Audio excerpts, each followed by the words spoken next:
Pekan ini wasit jadi sorotan ya, terutama dari Premier League ini. Rizal, gimana rasanya melihat penampilan wasit dari Premier League semalam? Ini Pegamol sampai sudah dua kali ya minta maaf. Yep. Hasilnya tidak merubah apapun ya, cuma minta maaf aja. Mending kalau hasilnya itu bisa merubah poin.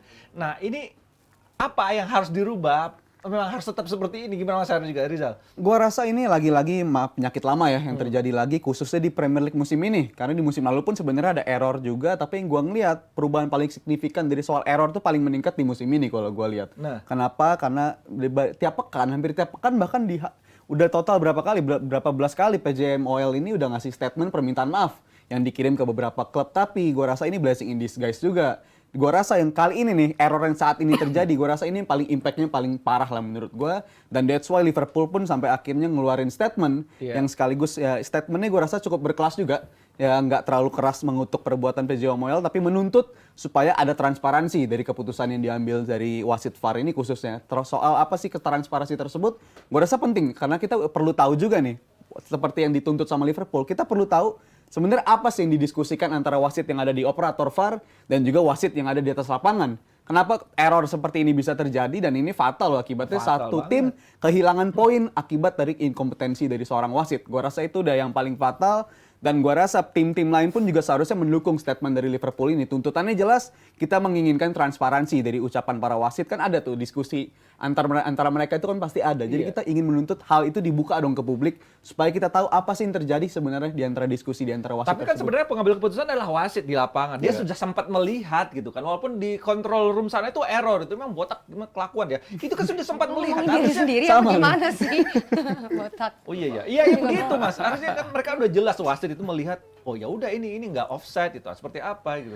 Apa sebenarnya yang terjadi itu?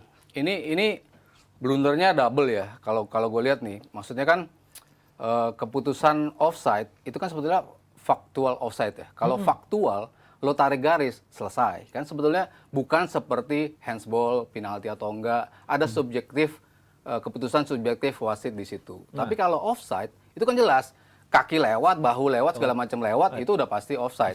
Faktual sebetulnya bisa menjadi subjektif offside. Ketika Rashford di musim lalu melawan City, itu kan dia dalam posisi offside. Dia akhirnya yang nendang si Bruno pada waktu itu dan si Rashford dibilang nggak ada dalam posisi offside. Itu subjektif call dari wasit dan wasit di sana memang dilindungi oleh peraturan bahwa mereka berhak memberikan keputusan yang subjektif. Itu subjektif offside. Cuman kalau di sini itu kan sebetulnya faktual, nggak ada lagi yang lu dalam posisi nggak mengganggu bola atau nggak terlibat game atau enggak. Itu kan semuanya udah jelas. Dia berada dalam posisi onside. Yang harusnya itu memang dianulir. Menjadi gol. Yang jadi masalah adalah ketika dianggap ada miskomunikasi antara wasit di lapangan dan juga yang ada di ruang VAR. Ruang VAR menyangka wasit di lapangan memberikan onside. Jadi ketika pembicaraan di room itu mengatakan bahwa itu mereka memutuskan onside, berarti ceknya sudah selesai. Finish check atau apa ya istilahnya ya? Iya. Ceknya sudah selesai. Cek komplit. Cek komplit. Istilahnya cek komplit. Wasit yang ada di VAR beranggapan bahwa wasit yang di lapangan memberikan itu onside. Makanya mereka nggak menganulir keputusan, nggak memberikan instruksi untuk lu lihat lagi deh ini onside atau offside. Ada miskomunikasi di situ. Parahnya adalah wasit di lapangan sudah meniup pertandingan lagi untuk dilanjutkan. Menurut peraturan itu memang tidak boleh direview lagi. Ketika sudah diambil keputusan untuk pertandingan dijalankan lagi, sudah tidak boleh ada review lagi. Ya memang kaku, tapi wasit di sini mengikuti pada peraturan. Ketika bola sudah kembali berjalan, tidak boleh ada review lagi. Walaupun di VAR-nya sendiri udah bilang, anjir kita salah nih, lu harus review. Nggak bisa direview, karena pertandingan sudah berjalan. Kecuali itu advantage, pertandingan berjalan, belum ada diberhentiin, dan abis itu diulang lagi bolanya, atau bolanya berjalan lagi, baru itu bisa diintervene. Cuman ketika lo sudah ada keputusan bola itu sudah berjalan kembali, lo nggak bisa intervene. Nah ini kan jadi panjang. Karena kok kaku banget sih, sesuatu yang fatal akibatnya, lo harusnya nggak lihat peraturan dulu lah. Maksudnya kalau wasit-wasit, ini kan wasit umurnya 41. Baru 2018 kemarin memimpin Premier League. Artinya dia nggak cukup pengalaman untuk menilai something yang berat lah ya. apalagi ini big match di laga itu. Jamnya juga jam prime juga, jadi semua orang menonton pertandingan dan dua tim sama-sama belum pernah kalah Unbeaten, di Premier League. Jadi ini memang laga besar. Dipertanyakan juga kenapa wasitnya yang dikasih wasit yang masih muda. Kalau wasit-wasit senior mungkin mereka akan menganulir ini, walaupun tadi gue bilang peraturannya memang nggak boleh untuk kembali dianulir, tapi wasit-wasit yang sudah berpengalaman mungkin akan menerabas itu untuk melihat, karena ini fatal, ini onside yang harusnya gol tapi nggak jadi gol. Berarti bukan salah wasit dong, karena dia ditunjuk kan sudah terima tugasnya langsung. Berarti ada petingginya yang mengutus dia Kalau langsung. yang dibilang yang lebih parah siapa? Kalau di dalam lapangan ya asisten yang nggak ngangkat offside ya jelas itu dibilang sebagai sebuah kesalahan karena itu onside. Tapi di dalam ketika lu nggak menyuruh wasitnya itu intervene, karena kan VAR itu memang wasit yang memutuskan untuk lihat si kamera, untuk melihat si layar. Tapi kan setelah ada instruksi dari ruangan VAR, lu harus review itu. Karena tadi keputusan yang lo ambil mungkin keliru. Lu harus review, itu datangnya dari ruangan VAR. Tapi untuk dia mau review atau enggak, itu keputusan dari wasit. Nah, tapi ini dari VAR. Tidak mereview. Makanya Howard Webb, ketuanya itu menganggap ini sebagai kesalahan kolektif dari tim wasit di VAR dan tim di lapangan. Makanya dia minta maaf. Ada tendensius nggak sih orang-orang di belakang itu tidak suka dengan satu klub gitu? Itu dia, sebenarnya gue juga mau, sebelum gue bahas soal itu, gue mau nambahin dulu dari Mas Aryo. Tadi yang muncul di layar jebret tim juga itu kan soal yang garis itu tuh, garis onside. Itu sebenarnya di VAR pun nggak ada, karena wasit VAR itu mengira gol tadi itu miskomunikasi itu. Dan gue tambahin juga, karena secara kasat mata pun, kita ngeliat sepat telanjang nih, cara mata telanjang, itu onside. Jelas onside. That's why wasit di VAR itu nggak perlu repot-repot bikin garis, karena dia ngira itu keputusannya gol, jadi dia nggak mau ngulur-ngulur waktu untuk soal bikin garis offside itu. Jadi itu offside, dibilang cek komplit, dan akhirnya pertandingan pun berlanjut. Tapi gue heran juga kenapa sekaku itu, sedangkan MU di awal penggunaan VAR itu pernah, bahkan match udah habis, tapi di review VAR penalti ambil lagi lawan Brighton dulu tahun 2020 yang gue inget itu ya. Itu pertandingan udah habis, bisa di review, ambil penalti, selesai pertandingan menang. Itu MU di tahun 2020. Iya, kalau penalti masih bisa di-review. Masih bisa di-review. Kalau itu kejadiannya penalti, bolanya sudah berhenti, tapi keputusan untuk melakukan sebuah penalti itu boleh di-review. Diangkat dan habis penalti pun habis langsung kan. Tapi menurut gue itu lagi-lagi apa standarnya gitu kan. Kenapa pertandingan yang nyatanya ada gol tapi nggak bisa di-review ulang dan pertandingan berjalan begitu aja, kan menurut gue agak aneh. Dan gue nyambungin soal tendensius itu, ya ini sebenarnya ini kan Liverpool musim ini dengan tim dengan catatan indisipliner paling tinggi di Premier League musim ini. Total udah kurang lebih 3 kartu merah sampai 4 bahkan kartu merah di Liverpool musim ini. Si McAllister udah kartu merah, Van Dijk pernah kartu merah. Si Curtis Jones yang paling baru kartu merah. Sedangkan ini pertandingan baru berjalan 7 pekan kan. 7 pekan udah ada 3 kartu merah di 7 tahun pertama Jurgen Klopp. Itu Liverpool cuma terima 14 kartu merah. Jadi sebenarnya ada apa di balik keputusan para wasit ini yang cenderung nggak suka sama timnya Jurgen Klopp. Dan menariknya lagi, keputusan-keputusan aneh ini bermulai ketika Jurgen Klopp dapat hukuman di musim lalu ketika match lawan Spurs itu juga pertandingan yang mengakibatkan Klopp dihukum 3 game sebenarnya. Dan gue rasa itu keputusan-keputusan mulai aneh sejak dari pertandingan itu. Kayak wasit PJM Oil ini seolah-olah menyatakan, gue loh bosnya soal official wasit di atas lapangan, gue yang menentukan wasit yang mimpin pertandingan siapa aja. Dan ini mengakibatkan Liverpool selalu dapat wasit-wasit yang cenderung levelnya bukan level yang ngurus pertandingan big match. Tapi kalau nyambung Rijal, kartu merahnya Van Dijk itu memang kartu merah. Kartu merah Curtis Jones kartu merah juga. Tapi yang McAllister doang kan memang posisinya deliberate atau enggak. Tapi ada kemauan dari McAllister untuk menghindari setelah ada kontak. Artinya kan dia tidak ingin mencederai lawan tersebut. Itu yang akhirnya dianulir. Tadinya merah, dianulir sama sekali nggak dapat kartu. Sementara yang Jota kemarin, ya mungkin orang bilang debatable, cuman kalau lututnya terkena kaki lawan dalam speed tinggi, itu pasti akan keselipet. Orang pasti keselipet. Jadi kartu kuning pertamanya ya memang kartu kuning. Jadi dia kartu kuning keduanya juga nggak kena bola, kena kaki, ya 2 kali kuning. Jadi memang kalau bicara debatable, ya Jota memang layak 2 kartu kuning. Curtis Jones memang layak merah, ya walaupun bolanya ada kakinya sedikit di atas bola, dia susah untuk ngerem, tapi dianggap sebagai nggak ada intensi untuk menghentikan. Tapi lo terusin kakinya, makanya itu dianggap berbahaya dan itu kartu merah. Tapi kalau yang lainnya emang layak kartu merah. Ini balik lagi soal peraturan yang wasit yang selalu ya beberapa kali merugikan, kata Rizal tadi lebih tinggi daripada musim lalu. Ini sebaiknya seperti apa, Mas? Apalagi kalau kita mendengar fakta informasi bahwa wasit itu sempat saya job lah ke Arab gitu. Itu gimana? Kan kayak fokusnya udah nggak, ya gimana lagi, UUD juga ujung-ujungnya ya. Iya kan yang dua wasit di VAR ya, VAR, itu kan yang terbang ke Uni Emirat Arab kan, makanya akhirnya mereka datang ke sini. Apakah mereka ready untuk mengawal match ini? Ada dipertanyakan kan, Iya. ternyata lu nggak mengambil keputusan yang seharusnya lo ambil. Jadi emang banyak yang nyalain juga ini wasit, kenapa penunjukan wasitnya yang satu wasitnya yang muda yang di lapangan, yang dua lagi yang di VAR, kenapa wasit yang baru datang dari Uni Emirat Arab.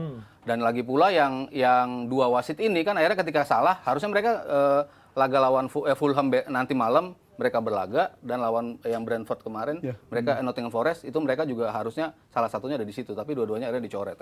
Dianggap betul-betul fatal atas keputusan yang di laga Spurs lawan Liverpool. Dan kalau bagi gue, mau lu kerja di Arab dua hari sebelum pertandingan yang seharusnya lu mimpin pun, error seperti ini harusnya bisa Nggak dihindari. ngaruh ya. Seharusnya lu tetap bisa, keputusannya selalu Tetap profesional, harusnya tetap bisa. Iya, gitu. bisa, ya. Ini bare minimum yang harus lo lakukan gitu. Hanya seputar komunikasi dengan wasit utama, lu harus ngambil keputusan simple, clear. Seharusnya clear, nggak ngaruh lu 2 hari sebelumnya lu kerja di Arab. Karena yang lain pun juga, biasanya wasit-wasit lain pun juga mimpin pertandingan di EFL, mimpin pertandingan di Champions League, di Europa League, mereka mimpin lagi di weekend, itu fine-fine aja. Tapi kalau ini pure inkompetensi dari seorang wasit yang ada di VAR tersebut.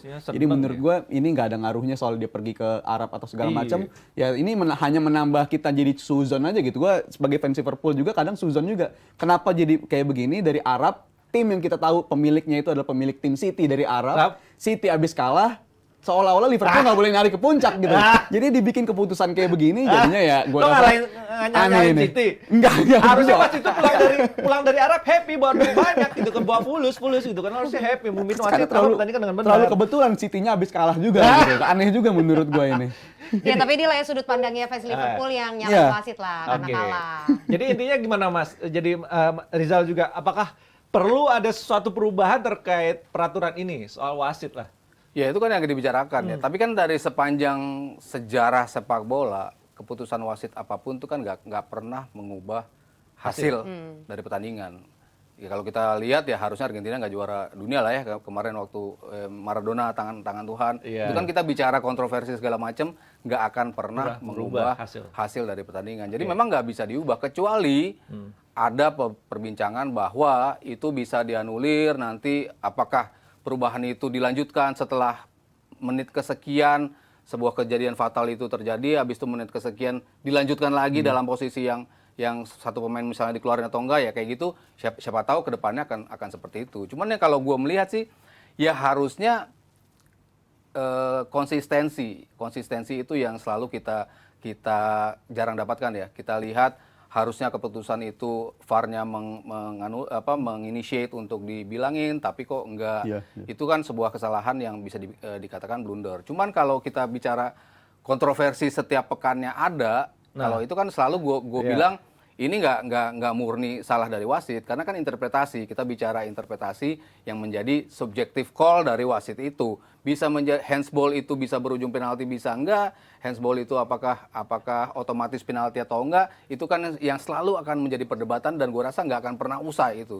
Cuman kalau masalah goal line bola udah lewat apa enggak, itu kan udah akhirnya bisa diminimalisir, bahkan dihilangkan dengan goal line teknologi. Offside dengan tarikan garis itu sebetulnya harusnya sudah bisa diminimalisir dan bisa dikurangi. Cuman kalau nggak orang kompeten yang ada di ruangan VAR, kita kan nggak nyalahkan VAR-nya. VAR-nya kan sebetulnya orangnya berarti. Bener, VAR-nya kan sebetulnya ingin mengurangi hal-hal yang tadinya keliru tapi bisa lo benerin. Tapi kalau orang di baliknya nggak bisa mengendalikan itu atau mengerjakan itu dengan benar, ya sama aja lu nggak akan benar, karena wasit yang di lapangan kan kalau nggak terbantu oleh teknologi VAR kan juga akan sulit. Kan? Objektivitasnya akan tinggi. Dan kalau gue simpulkan sih ya ini kesimpulan terakhir ya. Ketika fans rival, bahkan fans United, fans Arsenal, fans Chelsea bisa satu suara dengan fans Liverpool soal keputusan dari wasit ini dan seharusnya bisa berada dalam mendukung statement yang sudah dikeluarkan Liverpool, berarti ada kesalahan yang sangat fatal dan banyak tim yang menginginkan perubahan. Tapi ya terakhir gue bilang ini keputusan wasit yang benar-benar keliru banget.